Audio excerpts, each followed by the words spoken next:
मैं नहीं कह रही, मंच पर बैठे सभी लोगों की गुफ्तगू यही है। और जो सज्जन आए थे माला पहनाने आदरणीय अंबिका चौधरी जी को, उनके शब्द शायद कुछ ये थे कि 97-8 के बाद ये इतना सफल और ऐसा शानदार कविता से भरा हुआ कवि सम्मेलन शायद हुआ नहीं, अब पहली बार हो रहा है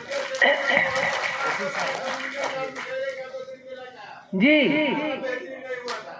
अरे देखिए, खुद कन्वीनर खुद जो है वो स्वीकार कर रहे हैं कि इतना बेहतरीन नहीं हुआ था, इससे ज्यादा क्या होगा।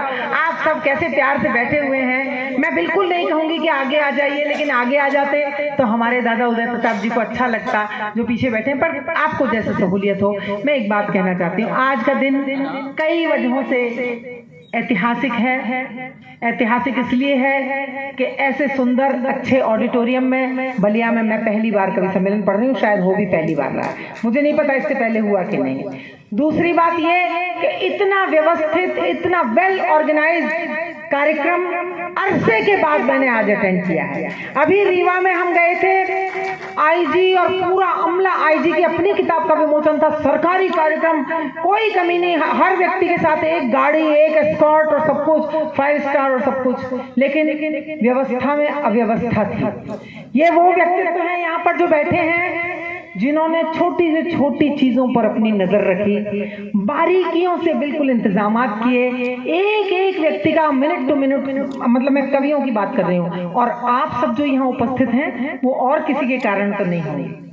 ऐतिहासिक इसलिए भी है, तीसरी वजह बताती हूँ कि आज के कार्यक्रम में पुनः दोहरा रही हूँ कि आज के कार्यक्रम में एक भी कोई ऐसी बात नहीं हुई जो कवि सम्मेलन के मंच को हल्का सा भी शर्मिंदा करती हो।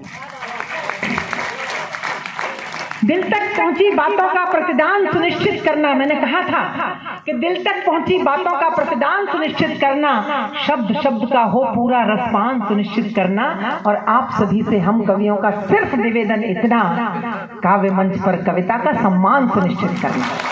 तो कविता ने अपना मान रखा और आपने कविता का मान रखा है, इसलिए आप सब साधुवाद के, बधाई के पात्र हैं, आज के आयोजक भी, आप भी सभी। और मैं ऐतिहासिक इसलिए भी है कि आदरणीय दादा उदय प्रताप जी बहुत कम कार्यक्रमों में अब जाते हैं, बहुत कम। अभी 17 तारीख को 2 महीने पहले मैं गई थी चेन्नई, 2 मेरे एकल कार्यक्रम थे, उस समय चर्चा हुई तो उनकी बड़ी इच्छा थी कि दादा उदय प्रताप जी आकर एकल काव्य पाठ करें।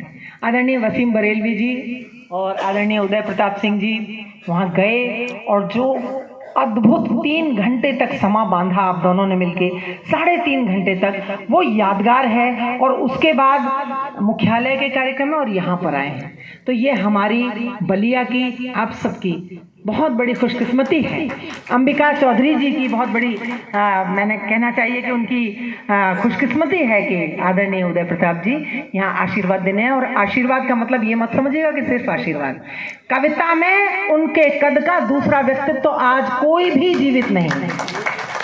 जीवित लोगों में सबसे बड़ा कवि यदि कोई, सबसे बड़े जिनके शब्द जादू का असर रखते हैं, जिनके शब्द एक मैसेज होते हैं, एक संदेश होते हैं, ऐसे व्यक्तित्व तो हमारे बीच में है।